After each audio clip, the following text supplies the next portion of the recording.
Everyone, welcome to the end of our third week of hearings.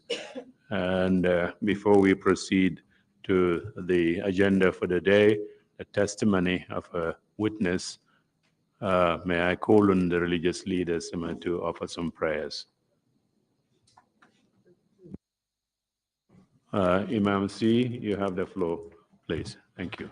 أعوذ بالله من الشيطان الرجيم بسم الله الرحمن الرحيم الحمد لله رب العالمين الرحمن الرحيم مالك يوم الدين إياك نعبد وإياك نستعين اهدنا الصراط المستقيم صراط الذين أنعمت عليهم غير المغضوب عليهم ولا الضالين وإن تستفتحوا فقد جاءكم الفتح نصر من الله وفتح قريب وبشر المؤمنين بسم الله الرحمن الرحيم قل هو الله أحد الله الصمد لم يلد ولم يولد ولم يكن له كفوا أحد بسم الله الرحمن الرحيم قل أعوذ برب الفلق من شر ما خلق ومن شر غاسق إذا وقب ومن شر النفاثات في العقد ومن شر حاسد إذا حسد بسم الله الرحمن الرحيم قل أعوذ برب الناس ملك الناس إله الناس من شر وسواس الخناس الذي يوسوس في صدور الناس من الجنة والناس إن الله وملائكته يصلون على النبي أيها الذين آمنوا صلوا عليه وسلموا تسليما صلى الله تعالى عليه وعلى آله وصحبه وسلم تسليما سبحان ربك رب العزة عما يصفون وسلام على المرسلين والحمد لله رب العالمين. Shukran, Sayyida Ghais. Bishop, our condolences for the recent bereavement in the family. But please offer your prayers. Thank you, Chairman. Lord God of creation,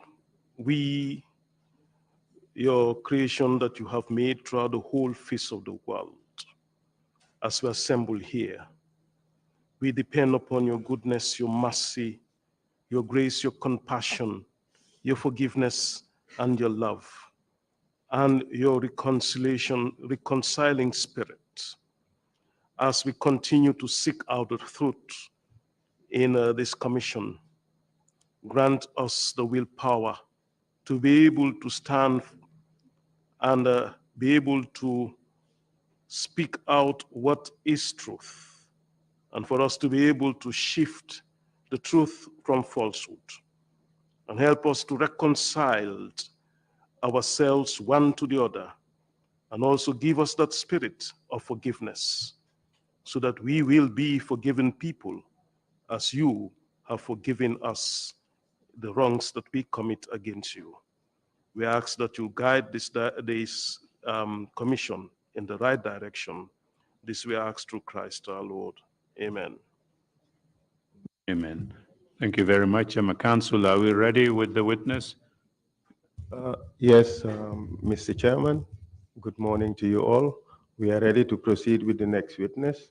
May I ask that the witness be called in, and Ms. Holeja Balagay would lead the witness during these proceedings. Thank you, Mr. Chairman.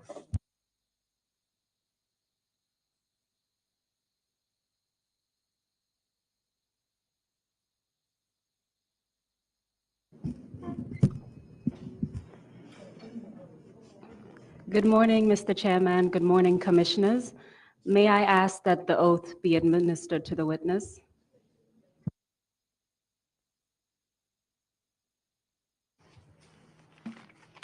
I, Ebrima Kambi, I, Ebrima Kambi, swear that I'll speak the truth, swear that I'll speak the truth, the whole truth, and nothing but the truth. So help me God. So help me Allah. Thank you.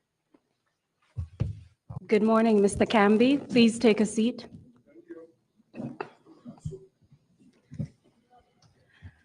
Welcome to the Commission. I would just explain a few things to you in relation to the microphone. So there's the microphone in front of you. Whenever I'm speaking, I'll turn it on, and right after I finish speaking, I'll turn it off. and then you can put yours on, speak, and then turn it off. And that's to allow the interpretation as well as the transcription to run smoothly. Is that okay? Can you press on the green button on the mic? If you press it again, then the red ring. Okay. Unfortunately, you'll have to switch it on and off, but you'll get used to it as the proceedings unfold. As you know— No problem. Thank you. As you know, my name is Horeja Balagay, and I will be asking you questions today on behalf of the commissioners. We will address a few issues based on the information that you have given us. So I will start with a bit of information regarding your background, your training, as well as work experience. Then we will address a little bit about the Gambia National Army. There are a few issues that I would like your perspective on. Then we will talk about the events of 22nd July, the coup d'etat, as well as events at State House thereafter. And then we will conclude with your arrest and detention. Is that clear? That's great.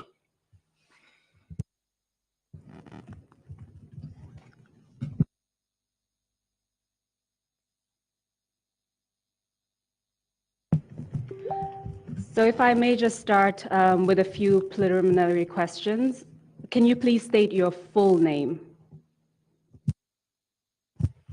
Ebrima Kambi.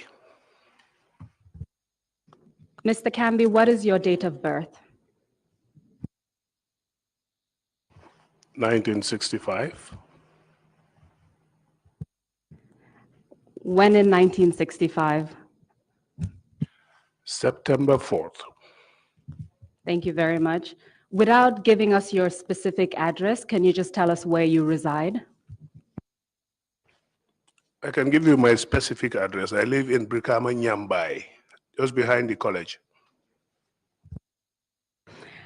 And in relation to your academic background, can you tell us where you went for primary education? Karantaba Primary School, that's Kiang Karantaba, Kiang West. And can you give us the years when you attended primary school? As an old man now, I won't be able to remember all of that, but I know it's from the 70 to 78, 1972, yeah. And thereafter, where did you attend secondary education? The Gambia Muslim High School. And are you able to estimate the dates? 79 to 83. After your secondary education, what did you do next in relation to your career? I went straight into the military. Do you recall what year you entered the military? 1984. Was that during the first intake? Is that correct? The first ever Army of the Gambia. Can you tell us what motivated you to join the Army? Coming from the village, when you finish your schooling, the first thing you want to do is to find job to help your parents, and that's what motivated me. I didn't wait for anything. I didn't want to wait and choose. That's why I went straight into the military. Can you tell us about the rank you had when you started the military? Recruit. Now, can you give us an idea of your progression within the Army from recruit until the last rank that you had?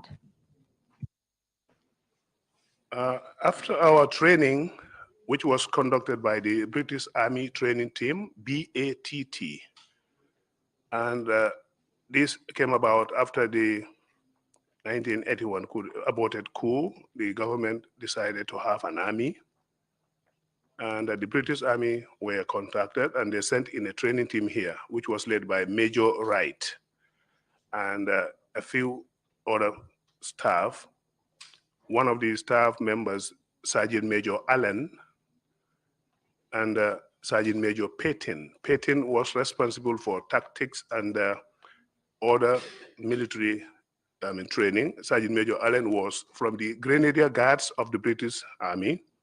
Those are the guards at the Buckingham Palace. And he was responsible for discipline and foot drill. So tell us a little bit more about your progress in the Army, how you moved from recruit to the other ranks. Right after our training, some of us were picked by the British Army training team members as potential instructors.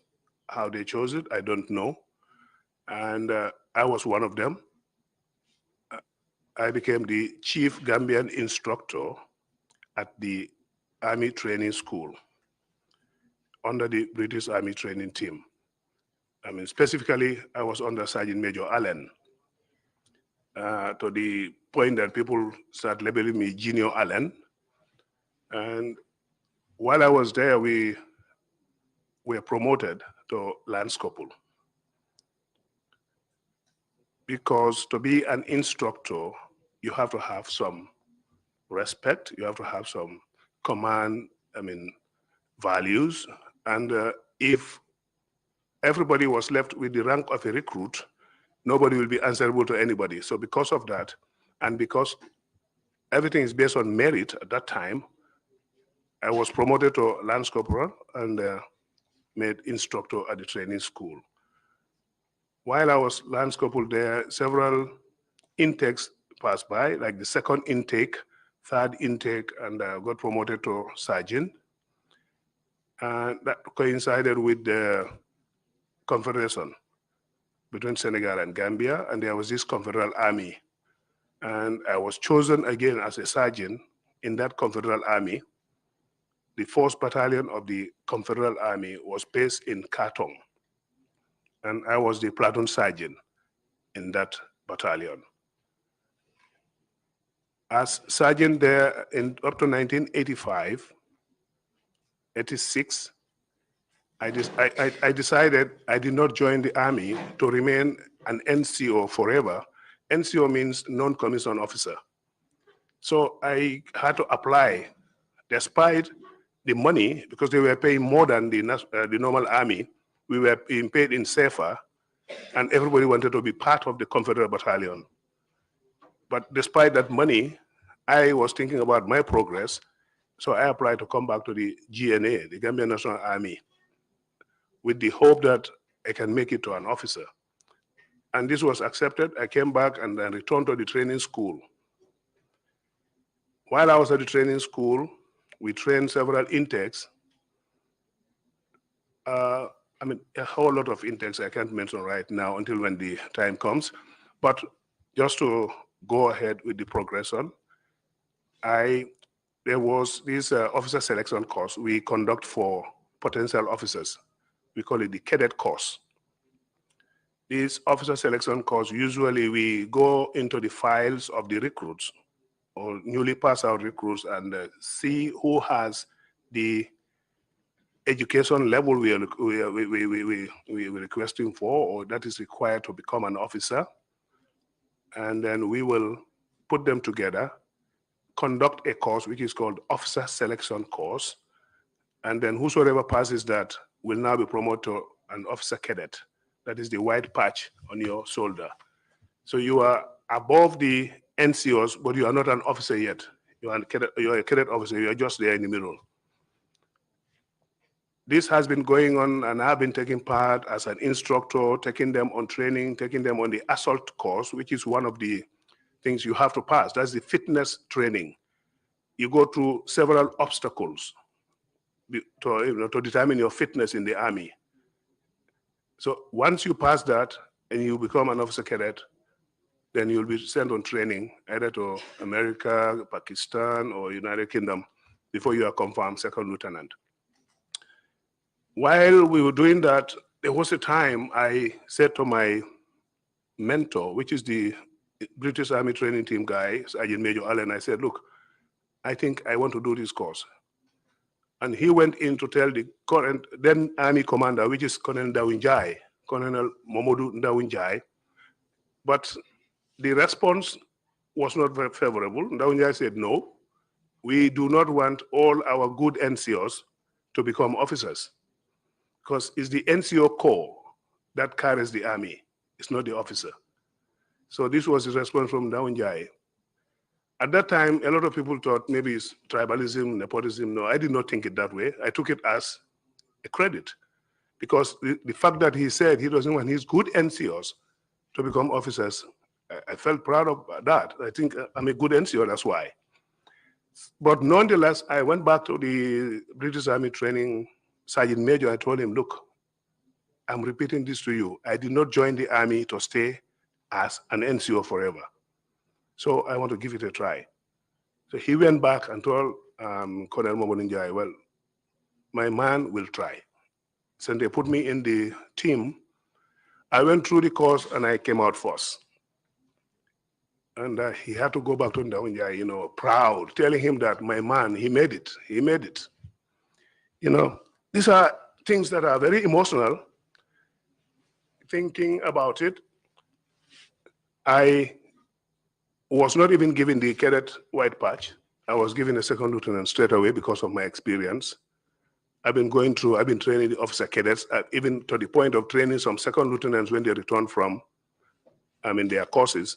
We teach them tactics, we teach them foot drill, we teach them almost everything, map reading, you name it. So because of that, I was given a second lieutenant straight away and then sent to the United States of America, Fort Benning to be specific. I started with the language course, which they call American language, American English, at the Lackland Air Force Base in San Antonio in Texas. And I got a distinguished graduate diploma in that. Then proceeded to Fort Benning, Georgia, specifically Columbus City. That is for the Infantry Officer Basic Course, IOBC. I passed that one also with flying colors. In fact, my results were not given to me or to the Army directly. They sent them to the American Embassy, and I had to receive them from the ambassador. From in the same Fort Benning, I was recommended because of that to do an infantry mortar platoon commander's course. People who are familiar with the military here will know that the mortar is one of the dangerous weapons you can be fighting with without actually seeing the enemy. So I did that course also, which is highly mathematical. But fortunately for me, I scored over 85. And that was also distinction. So I was recommended to do the Special Forces course. Where did you do the infantry mortar course? Yes, in Fort Benning, the same Fort Benning. Then my instructor at that time says, I don't want you to go back without doing some of these courses that are very important to us here. I didn't know why at that time. He said, I was recommended to go to the Special Forces School, which is in Fort Bragg, North Carolina, to be specific, Fayetteville. And in that school, I was supposed to do everything Special Forces do, but unfortunately, the Gambia government said there was no money. So I did the Civil Affairs and PSYOPs. Civil Affairs Operations is what we call the CMO, Civil Military Operations. When the military will come in during disasters, when the military will come in during wars to win what we call in psychological operations, winning the hearts and minds. Because during war, unless you win the hearts and minds of the people, the population, you can never win that war, no matter how much armed you are. So psychological, civil affairs was very important. So I decided to go through that one and got a diploma in that as well. From there, I did the instructor course again at the same Fort Bragg. That's training of the trainers. Then I returned home in 1989. Sorry, just to be clear, when did you go to the US? Because I want to know how long you were there before you returned in 1989. Early 88. So after you returned back to the Gambia, did your rank change? What did you do next in the army? Your rank does not change automatically when you return from your courses like that. That is not army. You have to be tried on that rank. You have to be tried on the course you just completed before they think about promoting you again. And that's what happened to me. When I came, I was still a second lieutenant, and I was posted to Farafenye as a platoon commander. To be specific, we named the platoons all these names of those who fought the World War. You know, we have Caladan, Maudok, and some other names. So my platoon was called Maudok, and I was the platoon commander. I had my platoon sergeants and the section commanders and the men. While we were there, the Liberia case came up, and because our president, His Excellency Sadauda, was the chairman of ECOWAS at the time, they had a meeting here, and after the meeting, they decided they are going to deploy a peacekeeping force, or a peace monitoring force. That's why it's called ECOMOG. It's a monitoring group. ECOWAS monitoring, military monitoring group. That's why it's called ECOMOG. In 1990, August, to be specific. So I was chosen again as one of the platoon commanders to go to Liberia. I did not even have time to stay with the family for long. Went to Liberia as a platoon commander. And when we arrived, we actually got into a ship. The ship is called Tano River, provided by, I think, the Ghanaian, you know what, ECOWAS put everybody in that ship, all of us, without equipment. And once we approached the ports of Liberia, Freetown, Monrovia, the rebels started firing at us. That's the Charles rebel, from across the street. So you could hear bullets on the mast of the ship, actually. So the captain had to withdraw back to sea. And we stayed there for almost a week, feeding on gari and sugar while they're fighting. Then in the end, our commander had to decide that, look, we'll have to pull out some weapons and fire back in order for us to be able to land. We landed, fortunately, without casualties. We disembark all our weapons and all these things and secure the surroundings, secure the perimeter, and then the men start coming out with our logistics. And I was posted, I can say the Gambian contingent was posted as one of the headquarter guards with the Sierra Leonean contingent. The rest of the army, Nigeria, Ghana, and others that are well equipped, more equipped than us, were sent outside to the perimeter. We are in the headquarters. While at the headquarters there, we get sporadic attacks from rebels. It will not be confrontational, but they'll be afar and sending us mortars. And then they'll be firing at us with RPGs, that is a rocket-propelled grenade launcher. Some people will know it as bazooka. They'll put it on your shoulder here and fire. So locally, people will call it bazooka and all kinds of things. And we've been there for a while under that, I can say, anxiety, because we really don't know why we're here. We told it's peace monitoring, but we discovered there was no peace. So you cannot even keep it because there's no peace to keep. So an incident happened, which became a turning point. While I was there as a guard with other Gambian contingent members at the head office, the then commander, it was a general from Ghana, General, I can't remember his name, but he was the first contingent commander for ECOMOG from Ghana, a lieutenant general. He called for a meeting of the two parties, Prince Johnson and Samuel Doe's party, because then Charles Taylor was already out of the city. He was on the city outskirts, and he was not willing to talk to anybody.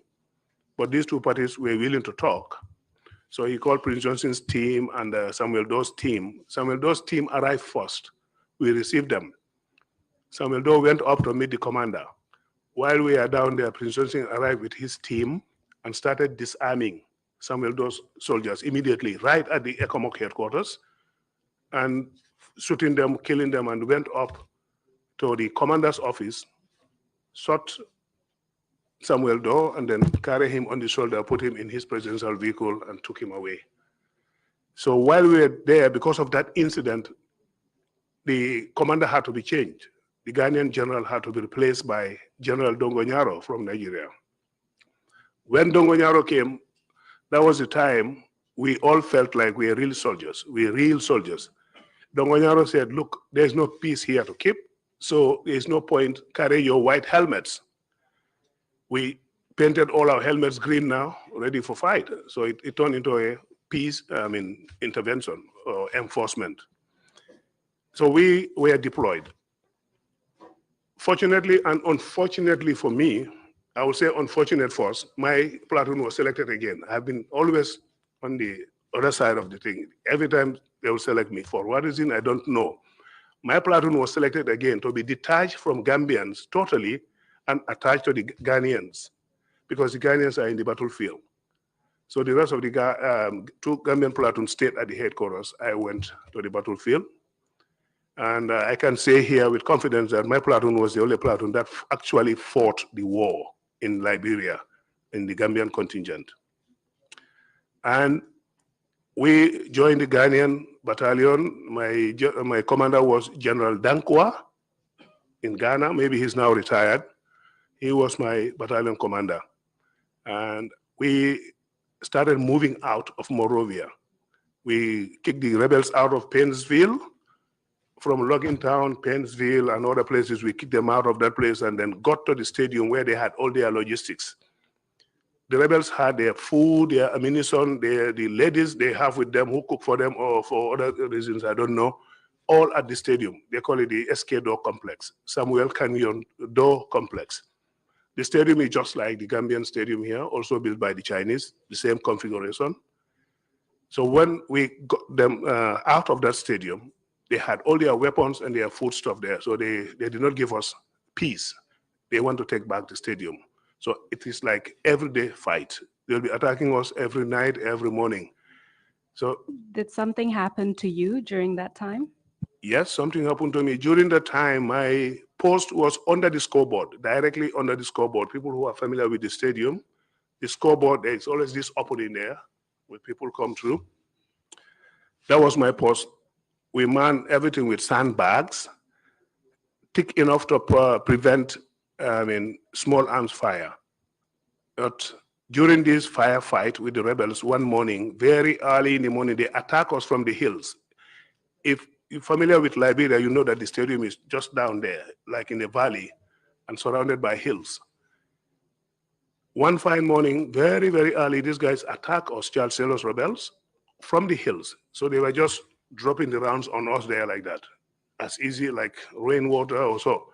So we were fighting back so that they would not recapture the stadium from us. During that time, I was at my post under the scoreboard. I saw a flash coming from the hills. And I jumped on one side, on my right side. My left foot was left behind.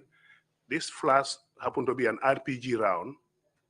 This rocket came and hit the sandbags, scraped my leg all off, and then landed in the middle of the football field, the pitch. Then I continued firing. I didn't know something happened to me. I didn't feel any pain. Until when the firefight died down, I turned to my orderly, who was J.D. Mendy. I don't think he's around in the country now. He's a one-man Jago boy. And I collapsed. That's the time I realized that something happened to me. But before that, at the ports, my platoon, when we were attacked there, that's where Lance Corporal Lamin Bojang died, the medic. Because he felt, he's our medical man there, but he felt being with me in my platoon was safer. So he always moves with me everywhere I go. So my platoon was attacked, my platoon side was, and he was killed. My orderly, Sama Jao, who is also from URR, was also killed on the same day.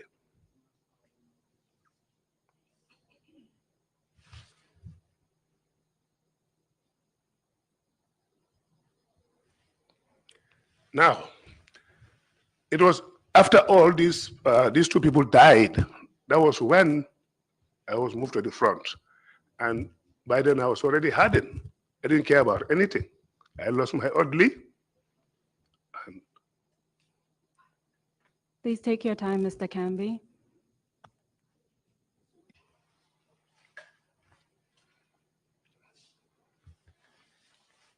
Yes, at the front, I did not care anymore. Just went fighting. And at the stadium, that's where I lost my leg. I was evacuated to the field hospital. And then I saw myself in Freetown in the end, at the Wilberforce Hospital in Freetown. And that's where I met a lot of Gambians. One like your lead counsel, then he was going to school. They used to come and visit me at the hospital.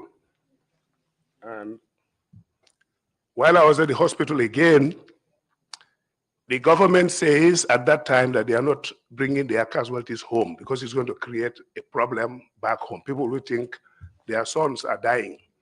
So I was left there to languish in Freetown, in the hospital where they don't have any medicine apart from hydrogen peroxide for dressing my wounds. Because I had my weapons with me, I had my AK-47 and my rounds. One day, one fine morning, the liaison officer, who was Lawrence Jara, Captain Lawrence Jara, he was the liaison officer between us and in Liberia and the army here in the Gambia. They came to visit me with Mr. B.O. Fofana, who was then the High Commissioner of Gambia to Sierra Leone. The moment they reached my private ward, I took out my gun and said, everybody dies or I leave for Gambia today. You know, so the nurses jump on me, everybody in that hospital jump on me, but they could not still take my weapon from me because that was the end. I wanted to come back to Gambia to get my treatment. So B.O. Fofana said, look, we have to arrange something. Then B.O. had to contact British Airways then. And British Airways said, no, they cannot carry me with my weapon. And I also said, no, I'm not surrendering my weapon to anybody. And this is how they went to Ghana Airways. Ghana was part of ECOWAS, ECOMOC. So Ghana accepted me. Ghana Airways accepted me with my weapon.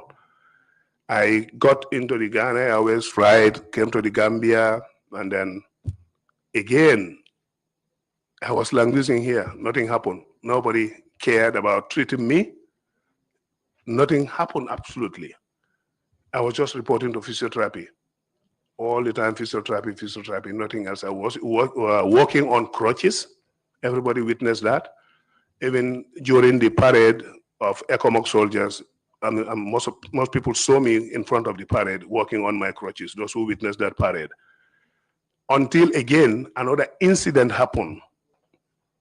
Soldiers and officers in Farafenya camp had a problem with one particular soldier who was charged, and he was supposed to be brought to the headquarters for orders. On their way, they had an accident at Kafuta. Nobody was there to attend to them. Some drivers came and told me, hey, your military people have an accident at Kafuta. With my leg like that, with my crutches, I was able to drive my car. I was pressing the clutch with the crutches. I drove to that site, and with the help of some people, we got them in my car, and with other vehicles, we brought them to the Brikama Health Center. That accident was Dabo Jaju. He was a lieutenant just returning from UK. He just finished his course in Sandhurst. Dabo Jaju is from Katong, Kendaka J. I learned he's now with the SIS as Human Resources. You have Captain Johnson, James Johnson, and Johnson, Kendaka J, Dabo Jaju, and the lady they were bringing as a witness. The lady got her leg broken. Captain Johnson got his waist dislocated. Kendaka J landed on his head, and he couldn't do anything. Dabo Jaju had a chest injury. I don't know what happened to him, but he could not breathe. So when we brought them, he was referred to the RBT immediately, and people like Dr. Jones and other doctors went in the room, tried to apply suction to get the blood out of internal bleeding, but he couldn't make it. He died. Johnson, Kendaka, because of that accident, approval was made for them to go for overseas treatment. Luckily for me, I was, put among them to go. That was the only time they considered me. So we all went to the UK for treatment. And those who need to be admitted were admitted, and I was admitted for some time. Dr. Jones invited all his colleagues. He had about 7 of his colleagues looking at my leg, orthopedic surgeons, neurosurgeons, and bone marrow specialists, plus all kind of the dietitians. They all looked at my foot. Because when I was in Sierra Leone, they were dressing me, and these small particles of bone that were all shattered, I could see them actually removing the bones and throwing them away. So because of that, some pieces were missing. So they had to use cartilage to reconstruct my leg. And thank Allah and Dr. Jones and his team that I'm working today.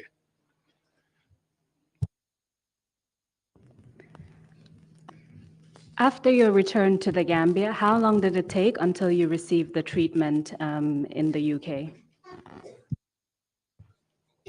Well, I wouldn't remember exactly how many months or what, but I've been here for a long, long time until when this accident happened. And following the treatment that you received in the UK, was anything else done for you when you returned to the Gambia? Following the treatment, nothing has been done yet. And for the past 22 years, I've been following it up. Compensation, medical board, nothing has been done until a few months to the impasse when I contacted somebody who was close to Jamia, and then they asked the RBTH to set up a board for me, and the board recommended something like 25% disability. I still cannot get that check. I don't know what's happening. Still no money, no compensation, nothing.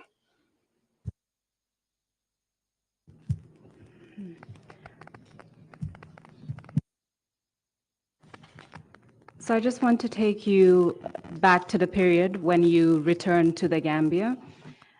After your first deployment to Liberia, you came back, you were injured, you went to London, and then you came back to the Gambia. Did you hear anything in relation to any mutinies that occurred in the Gambia around that time? Actually, while I was at home in Brikama sometime, I can't remember the year and the date, but I know that somebody came to me and said, you were sitting here. I said, what happened? He said, well, I heard soldiers mutiny, there's a mutiny going on, and Captain Kambi is seen in the Pajero leading them. I said, well, this is Captain Kambi sitting here, so it's not me, you know that. And I was not well at the same time. I was working on crutches. So this was how bad the accusations were at that time. I heard about the mutiny, yes. I didn't go there. I didn't even know that they went to Makati Square or they went to State House or so. But I know they were my people who said they did not receive their balance of payment from Liberia. Do you know which payment they were referring to? Yes, during that time, ECHA was, what they were paying us was like $3 a day. That's $90 in a month for that peacekeeping operation. So, I mean, food was, it was just terrible. $90, and if you don't pay all that to the soldier, what do you expect from a soldier who was facing rounds, bullets every time, mortar rounds are landing and all kind of things are happening, and they don't even have sufficient food or correct food to eat? Because I can tell you,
I mean, that will be hearsay, and I'm under oath, I don't want to speak on hearsay. Just so you know, hearsay is allowed here so long as you explain the basis of the information you have. But please proceed. No, I just want to be clear that as a matter of principle, I don't discuss hearsay. Okay, well, we'll move on from that issue. At the time of the 1994 coup d'etat, what was your rank? I was a captain. And as a captain at that time, did you have what was your specific role in the army? Staff officer responsible for logistics at the Army headquarters. Where was the Army headquarters located at that time? 7 Marina Parade. Can you give us an idea of the other roles within the Army headquarters at the time? You've told us you were in charge of logistics. Can you tell us about the other roles? Well, if you insist, although I'm not sure it's relevant, but if you insist, yes, the Army headquarters. It is relevant for me. Please go ahead. Okay, the Army headquarters was structured. Like you have the Army commander's office. He has his orderly, he has his driver, he has his what we call ADC. And the Army commander's ADC then was this, the Major General at the moment, the Deputy CDS, Yankuba. The Deputy CDS right now was the ADC to the Army commander, the Nigerian Army commander. And we have the training, the operations department, which was also led by a Nigerian colonel. And you have Major Conte under him. And you have Major Omar Fai also under that section. My area is the admin and quartering. They call the guy Colonel Al-Hassan Akoji, and they call him Colonel AQ. AQ means admin and quartering. So we were responsible for all logistics and administration of the army, and I was logistics, and Babukar Jata was admin. We shared the same office. Babukar, who ended up being the army chief of staff. Then you have other sections like the orderly room, which is also led by Sergeant Major. That is the registry, we call it in other departments. So you have the INT section as well, led by another officer. That is the military intelligence cell. And you have the transport, which, I mean, they have an officer responsible for transport, like logistics, me, but the transport officer is based at Yundum Barracks, where the vehicles are. So the Army headquarters was structured like that. It's just basically administrative staff. So who was the head of the Army in 1994? Who was the main Army commander? Or the overall Army commander, I should say. Well, the Army commander technically was the Nigerian who was the Army commander. And we had Gambians working on them. All the battalion commanders are Nigerian as well. Can you give us their names, the name of the Army commander and the names of the battalion commanders? The Army commander who started NATAC, NATAC is Nigerian Army Training Group, was Dada, Abubakar Dada. Abubakar Dada was, I think something happened, and then he was supposed to be replaced by Guadabe. This Guadabe came for a familiarization tour, and before he could take up his job in full, the coup d'etat happened. You also mentioned that the battalion commanders were Nigerian. What were their names? Well, I can remember one of them, Odunsi, who was at Farafenya. The other one, I can't remember his name, but he was the battalion commander at Yundum Barracks, because we had only 2 battalions, Farafenya and Yundum. I can't remember his name. At that time, who were the most senior Gambians holding command positions in the Army?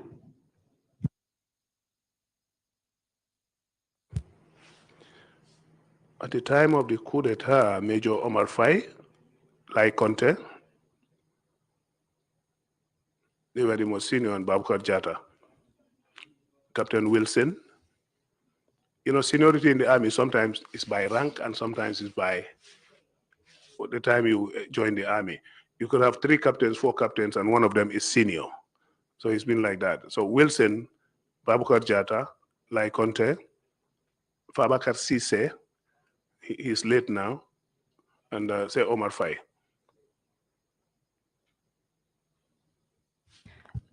You mentioned Colonel AQ, who was your supervisor. Who were the other commanders based at the Army headquarters? Like I say, I can't remember their names, but there was one responsible for intelligence and another one responsible for operations and training. Those are the ones working with Major Lai Conte and so.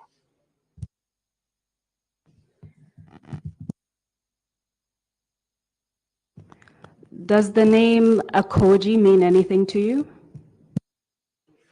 That's my supervisor. He's Al-Hassan Akoji. Also known as Colonel AQ, that's correct? Colonel AQ is an appointment title. So he was also known by that title, is that correct? In the military, you have the rank. You can be a colonel, and your appointment is operations officer or director of logistics or so. So those are appointment titles. So the colonel is the rank. So if you say Colonel AQ, it's just an appointment title for him. That is his appointment. He is responsible for quartering and administration, but his rank was a colonel. Precisely.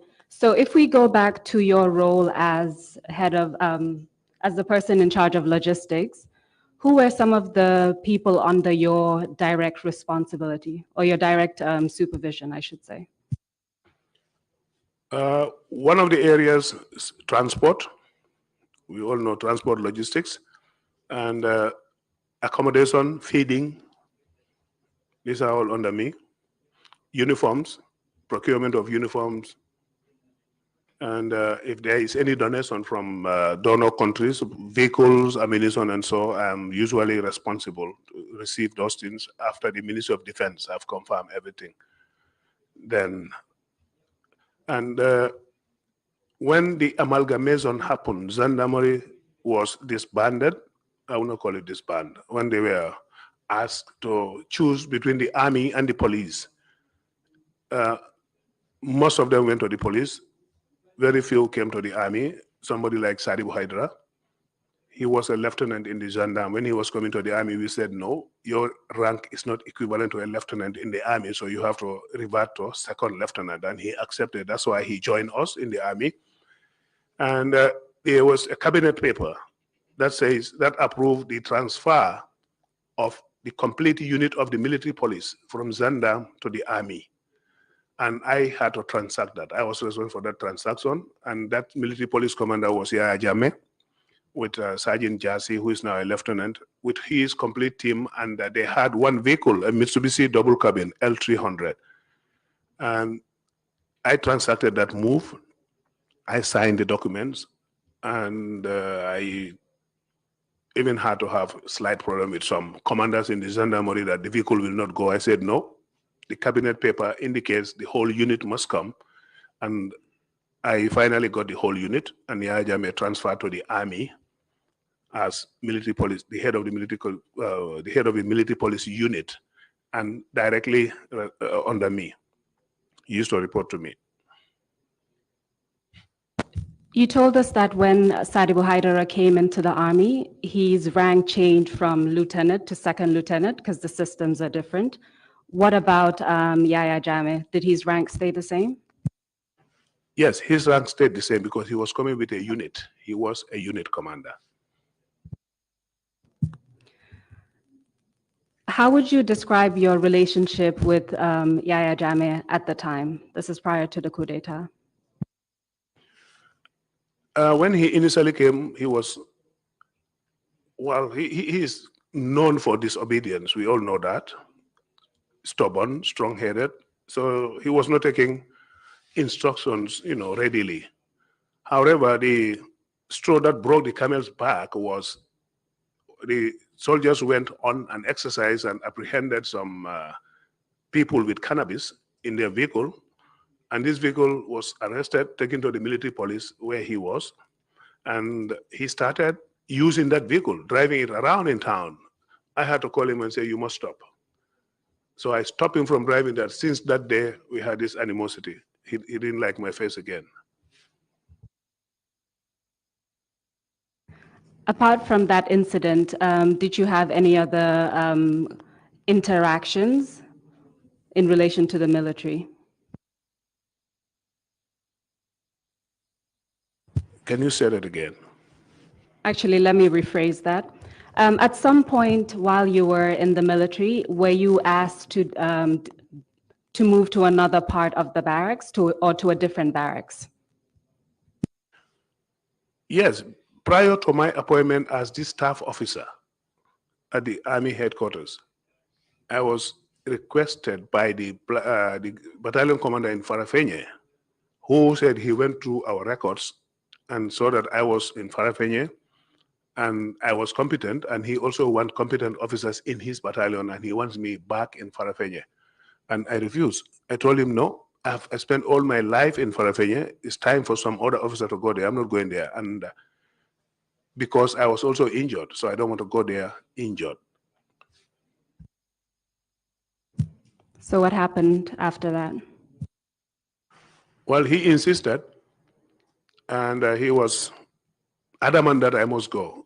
I was also saying, I'm not going anywhere.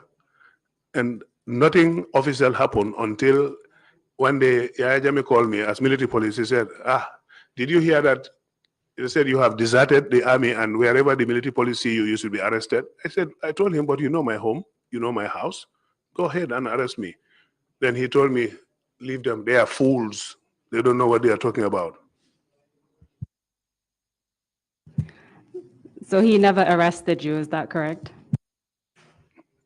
No. Did your relationship change after that?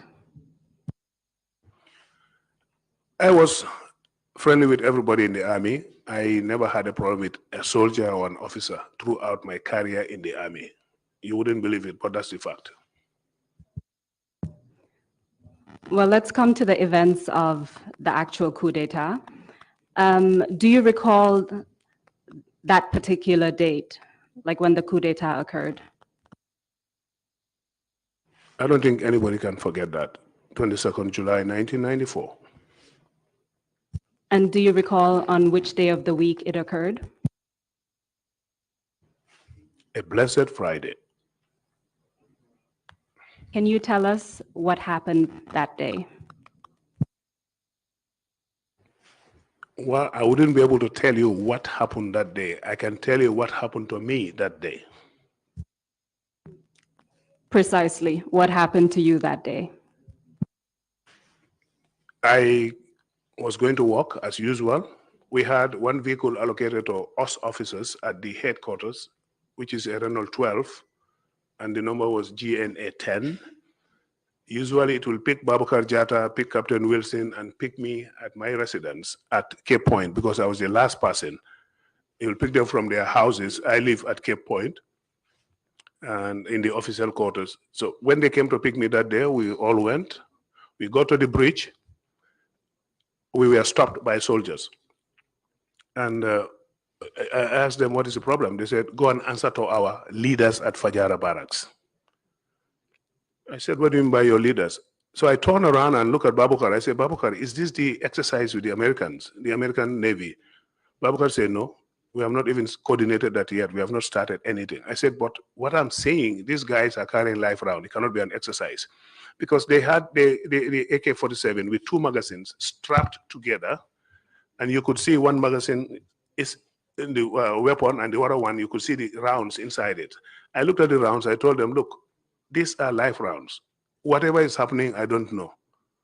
So the soldier, again, whom I can't remember, said, look, go and answer to our leaders at Fajara Barracks. So that's how we turned back. Did the soldier tell you who he was referring to, who were their leaders? No names were mentioned. Do you recall around what time of the morning this occurred? The time we go to work. It's around 8:30. Thank you. So you said after that you turned around. Where did you go next? I went home, and the driver dropped the orders to their various places. I don't know where they went to, but I definitely went home.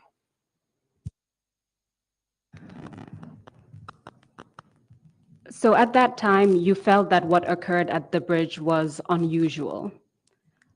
What was going through your mind when you were back at home?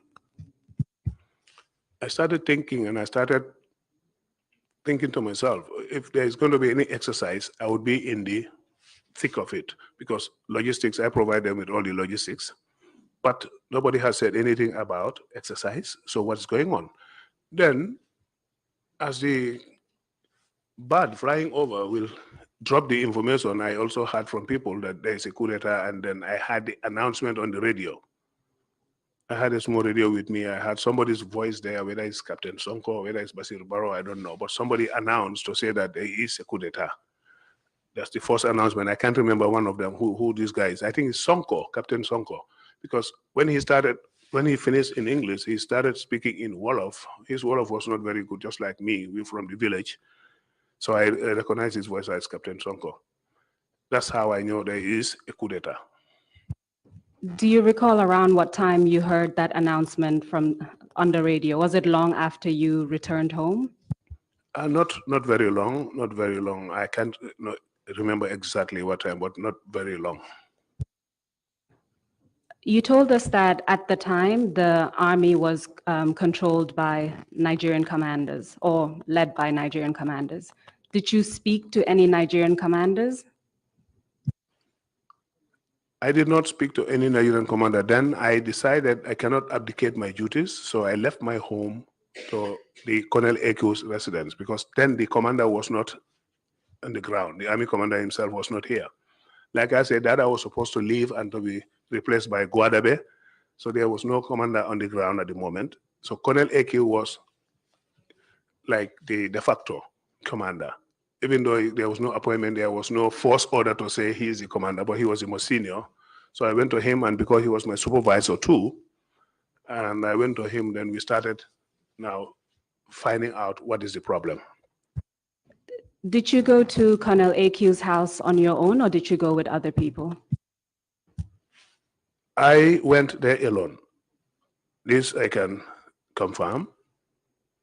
Can you tell us where Colonel Eku's house residence was located at the time?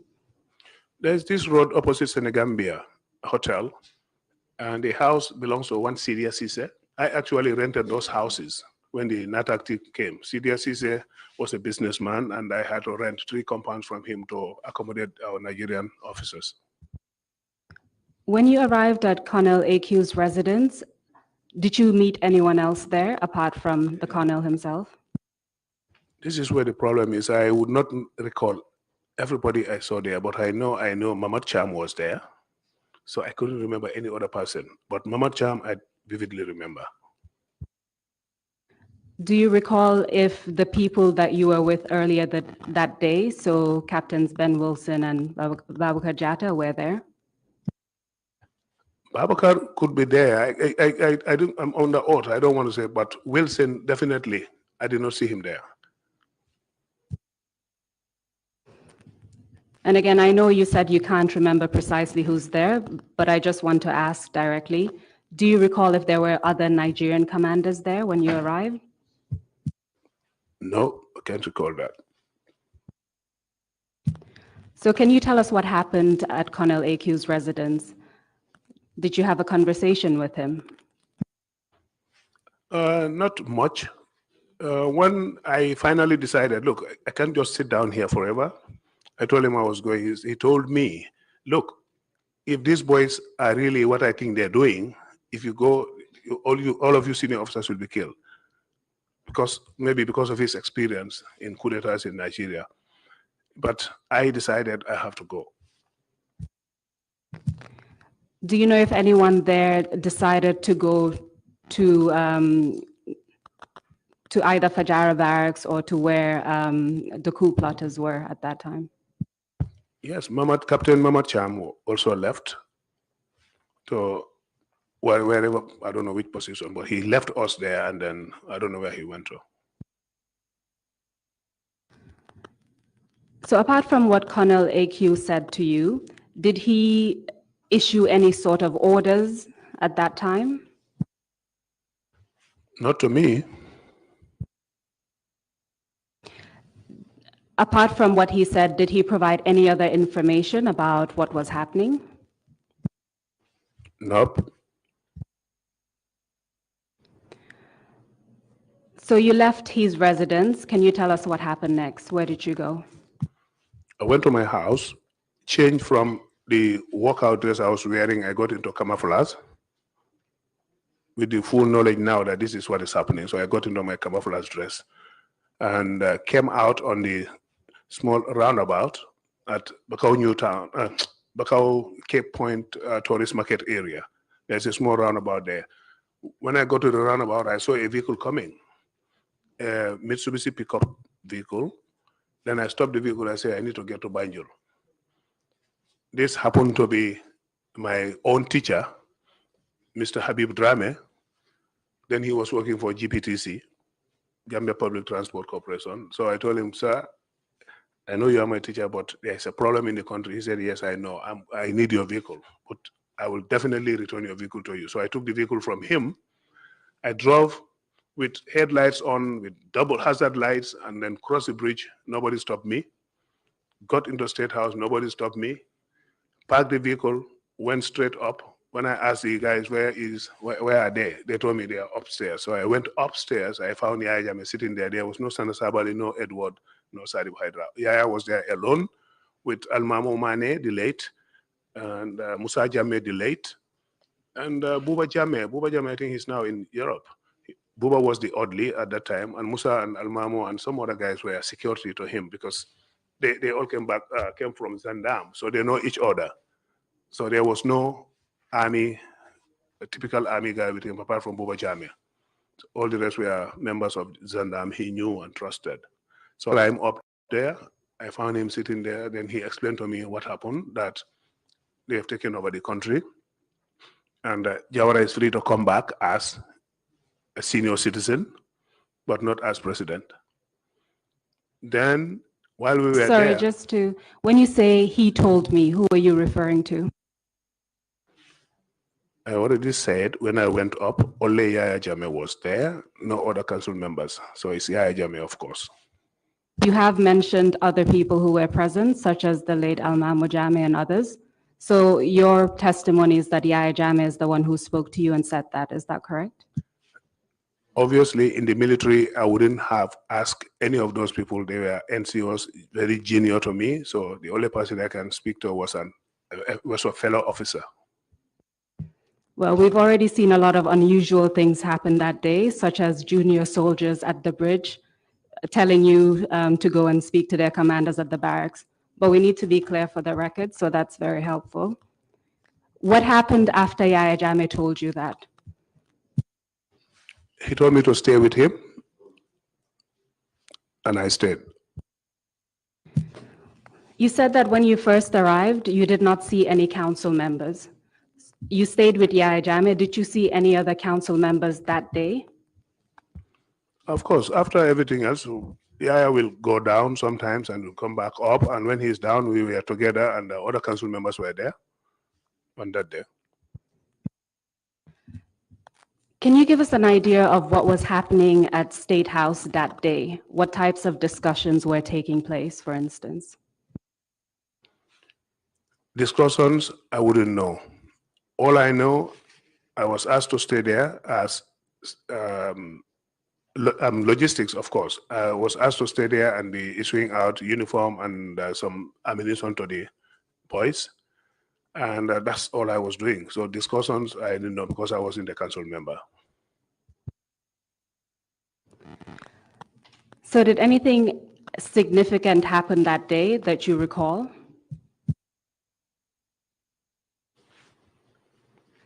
Was significant. Everything on that day was significant. it was a military takeover, so everything about it is significant. So I want to know specifically what you want me to elaborate on. Do you know when the council was formed, for instance? Negative. Were other officers present that day, other senior officers, apart from yourself? I saw Mamad Cham, Captain Mamad Cham, Samsidin Sar, as senior officers. I saw those ones there, yes. And just to be clear, did you see them on that first day, meaning the day of the coup? This is where I can't say exactly, but all I know, I've seen them at the State House. I don't know whether it's the first day, second day or so. So I'd like to move on to the second day, meaning the day after the coup. Can you tell us what happened that morning?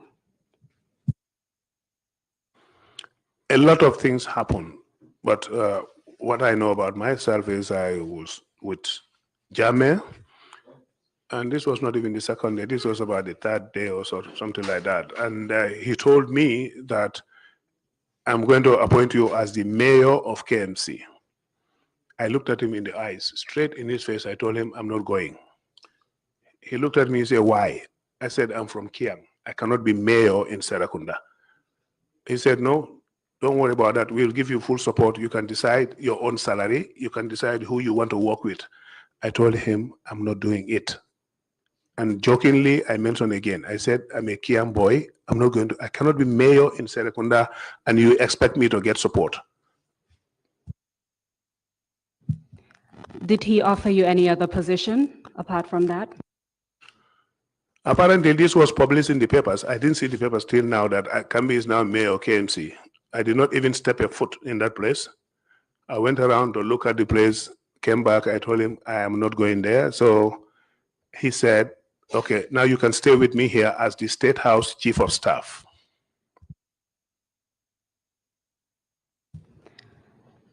As State House Chief of Staff, what were your responsibilities?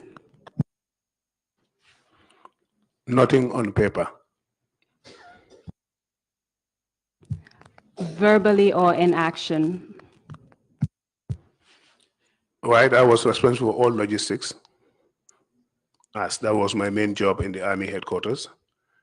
No JD, no job description, just verbally do this, I do it. And it's like, I have to ensure all vehicles, all government vehicles are collected from ex-ministers, permanent secretaries, and everybody else, and park all of them at the then Public Works Department. I was working with late Uncle Badujase on that. We park all the vehicles, and I make sure the oddlies close to the council members were all given brand new uniforms and boots and so. So, and then also allocate accommodation to the council members. And those accommodations were the same accommodations the Nigerian officers were living in. Those are the ones I allocated to the council officers. Yankuba Ture and Sana Sabali and others. Edward chose his own accommodation. That is the accommodation they call State House number 2 at Bakau. So apart from Yaya Jammeh, was any other council member staying at State House? No, no other council member was staying at State House. Did you hear anything during your time at State House? Did you hear anything in relation to the former cabinet ministers? Like I say, I don't work on hearsay. Did I know? I know the former cabinet ministers have been arrested, and they are somewhere around the NIA premises. How did you know that? As State House Chief of Staff, I did my job. I went around looking for things and asking questions. And what were you told in relation to the cabinet ministers? They are arrested, and they are at the NIA premises. Did you know which cabinet ministers were detained at the NSS? Yes. Sorry to say NIA, it was NSS, yes. And the cabinet ministers there, I can remember a few of them. I don't remember all of them. I can remember a few. OJ was one of them, Omar Jallo. Late Kamabaji was one of them. And there was a parliamentary secretary who said he was there for his own safety, even though he was not a minister, Famandu Sanyang. I remember those ones. Do you know how long they were detained at those premises? No, I wouldn't know because I didn't know what time they were arrested. Were they eventually released? Yes, they were eventually released based on my advice to Jammeh, because that time he was listening to me. The initial days, I told him, the two of us were sitting in the upstairs around 7 o'clock or so before the Maghrib prayers. I told him, keeping these ministers here will not serve you any purpose. You've done a bloodless coup. Why don't you just release them to go back to their families? And if you need them, you can always get them. You can take their travel documents, but keeping them here, you're getting food from the Atlantic Hotel every day to feed them. When somebody gets sick, you have to get medicine. Why not just allow them to go back to their houses? He accepted, he agreed, and I walked down with him on foot with his own security, just the two of us, no other senior officer, no council member. We went to the NSS premises. He addressed them, and before releasing them finally, the late Kamabaji said to him, you people are young, you've taken over the country fine, but please, I beg, do not change the national anthem. You can change anything you want to change, but do not change the national anthem because it's a prayer to the country. Late Kamabaji told him that. And he told Kama, yes, I will not change the national anthem. Then he looked at Famandu and said, what are you doing here? Are you also a minister? No, Famandu said, I'm here for my own safety. Then OJ jokingly said to us, no, he is our boy. If we need to buy attire or something, that's Momolan Deyoni, you know, in the local language. That's Famandu Sanya. Then the ministers were all released that day. But from my position as chief of staff at that time, I was also told Hassan Jallo was arrested. But Hassan was not among these people. So I inquired, only to find out that Hassan was locked up in a room at the army headquarters in Marina Parade, all by himself. He would have died there if nobody knew he was there, because he was there alone. So somebody directed me, I can't remember which soldier, and we opened the door, we found Hassan there too. So I released Hassan Jallo as well.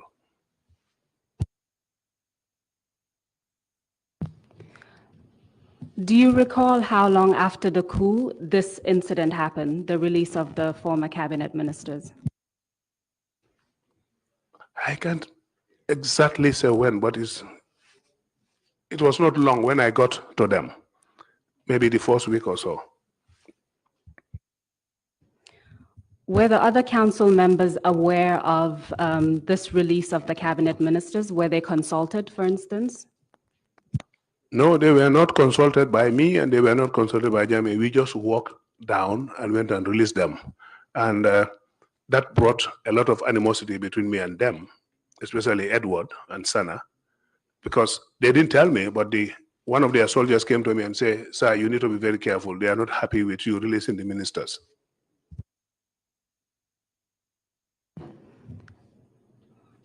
Did you notice any change in their behavior towards you? Yes, they stopped saying good morning. Even if they came by, they would not say good morning, even though they are council members, but I was their senior. I recruited all of them, one by one, from recruit stage as a recruit. For them to become officers, I was their instructor. So that respect should have been there, but they were not even greeting me since that thing happened. So I also started smelling rat. Do you recall how long you stayed as chief of staff? Until my arrest. Did you leave the State House at any point while you were chief of staff? Yes, I think it's the second week. The early days of the coup, I've not seen my family for that whole number of days. So I told Jammeh, could I go and visit my family for this weekend? And he said, oh, certainly you can go and come back on Monday or Sunday evening, sorry. So I left while I was in my house that day at Cape Point. The following day was Saturday, yes. Lanto Montamba came to me with his vehicle. He said, "You are wanted at the State House. The chairman wants you there. You are going somewhere." I told him, "Okay, you can go. I'm coming." I had my car. He said, "No." He said, "I should go with you." I said, "Lang, go," because I was senior to him. I personally posted him to Fajara Barracks as the commander. When all these things happened, as chief of staff, I took Lantombon to Fajara Barracks as commander. I took Omar Bimbai to Yundum Barracks as commander and allocated them with SUV vehicles each. So when he started talking to me in this way, I said to myself, why? Why would somebody junior to me talk like that? I told him, "Go, I'll come." He said, "No, they said I must go with you." I said, "Who?" He said, "Well, the council members called me to say I should go with you. The chairman is going with you somewhere." I said, "Then wait for me." I went in, changed my dress, put on my camouflage uniform, and got into his car. We drove to the State House. Once we got to the State House, my usual routine is I'll just climb up straight away to Jammeh. This time, as I stepped my first foot on the steps, there was this soldier, I can still remember, he's called Amin Kasama. He's now an imam in Atlanta, Dakar, in Georgia, in America. He had rounds all over his body, just like the Rambo style, and was carrying an LMG, which is unusual. LMGs are usually light machine gun. Usually you use them on the ground, not with you like that. But that time he was a tough guy, and then he had rounds all over his body. He stopped me and said, "No, sir, you cannot go up." He said, "You wait for him down here, you are going somewhere." So I stopped. I note the time, it's 10 minutes to the break. So we can stop there and then continue after the break, and I'll cede the floor to the commissioners for questions. Thank you, Mr. Kambi. Thank you very much, Counsel, for that exchange with the witness. Thank you very much, Mr. Kambi.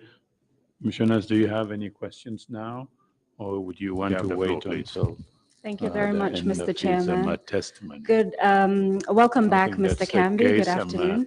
If there are no further questions, Good we would afternoon, take a Counsel. 30-minute break and come back. I hope you had a good break Let's come and are back ready at to 12 proceed. noon. That is all right. Because you are poor, I did not have a good one. I only had tea. I hope the tea was very enjoyable. It has sugar.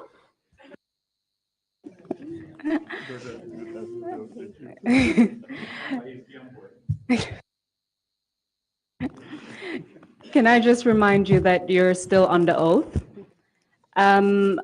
We will address your arrest and detention, and then we'll address the issue of your release and the impact of that, and then we should conclude.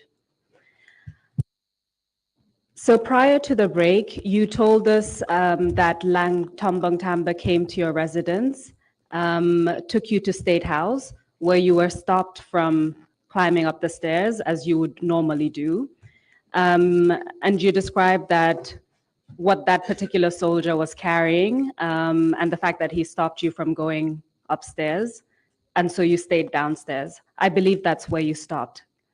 Correct. Can you tell us what happened after that? Well, barely 5 minutes. While I was standing down there, Sana Sabali arrived with Sadib Hydra in their respective vehicles, with 2 other vehicles following them, carrying their guards.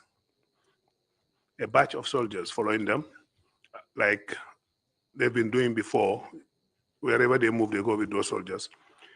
Once they arrive, the soldiers got off the vehicle, they surrounded me, everybody pointing their gun at me, and Sana Sabal came to me and said, he gestured, I said, "Get into that vehicle." That is his own vehicle.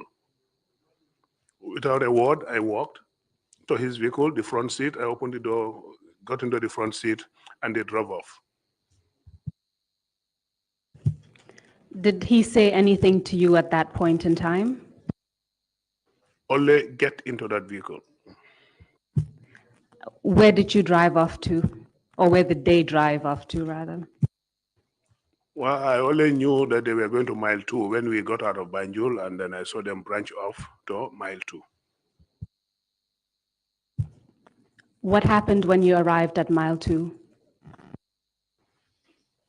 Well, I was handed over. The commissioner of prison was called. It was then Antusedi, the late Antusedi was acting, and he was called, and they opened the gates, went inside, they opened the prison cells, and I was locked up in one of the cells at security wing, the maximum security wing, number 4.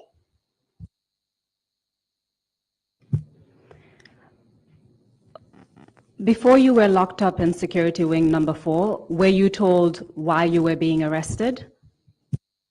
Negative. Did the prison officers do anything to you prior to taking you to security wing number 4? They didn't do anything to me. When they took you to security wing number 4, you said they placed you in a cell, is that correct? That's correct. Can you describe to us the conditions at security wing number 4, including the cell that you were placed in? The conditions, I don't think I can describe well enough. I don't have that English language knowledge to be able to explain the deplorable conditions of that place.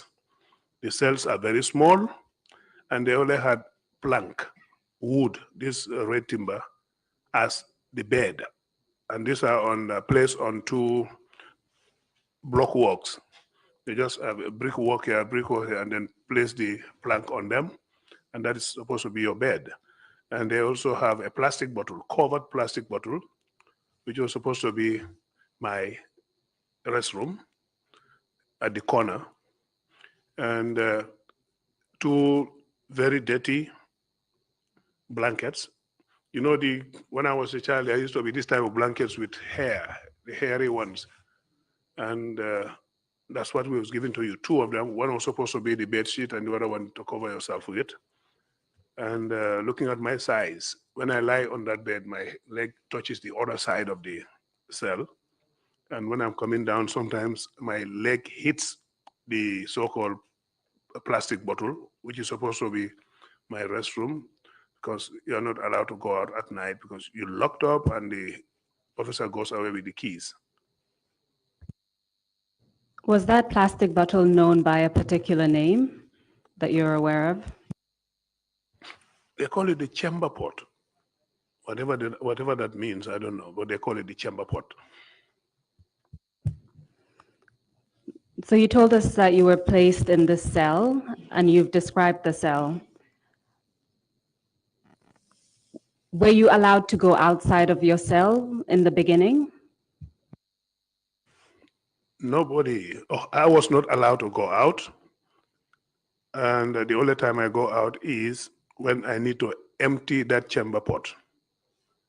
I go out under escort, go to the toilet, empty the chamber pot, do what I want to do, take a shower if I feel like it, and then clean the chamber pot up, bring it back into my cells, and get locked up again. How would you describe the food that you were given at Mile 2? I won't even give it to my horse. The kind of food they're giving us.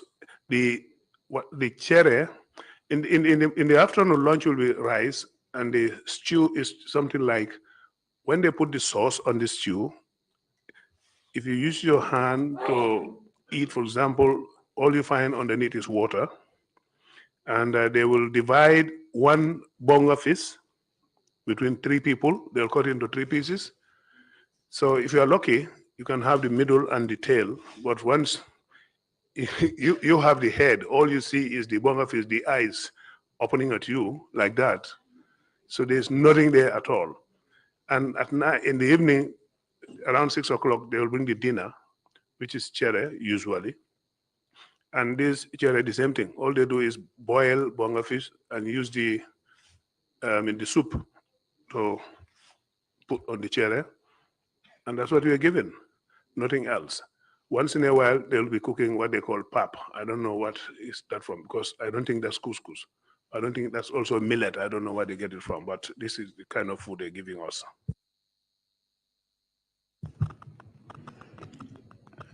You described the cell that you were in, but I want to focus on the door itself.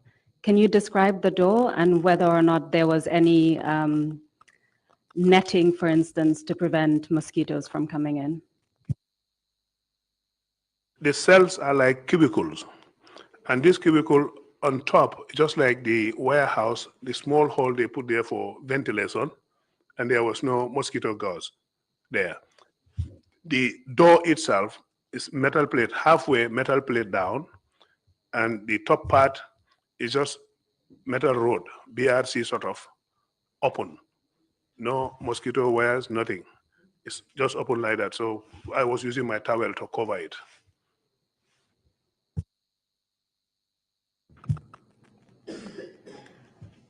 While you were in prison, well, let me rephrase that.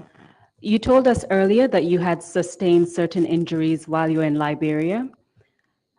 I want to find out if when you were in prison, what your medical condition was like at the time. When I was in prison, the medical condition got aggravated because I was going through physiotherapy. Mrs. Ndao at the RVTH then was doing this thing for me, plus her assistants, Binda Fati and other people, Binda Fadera. Yes, they were giving me physiotherapy on a weekly basis because in Liberia, it's not only the broken leg that I sustained.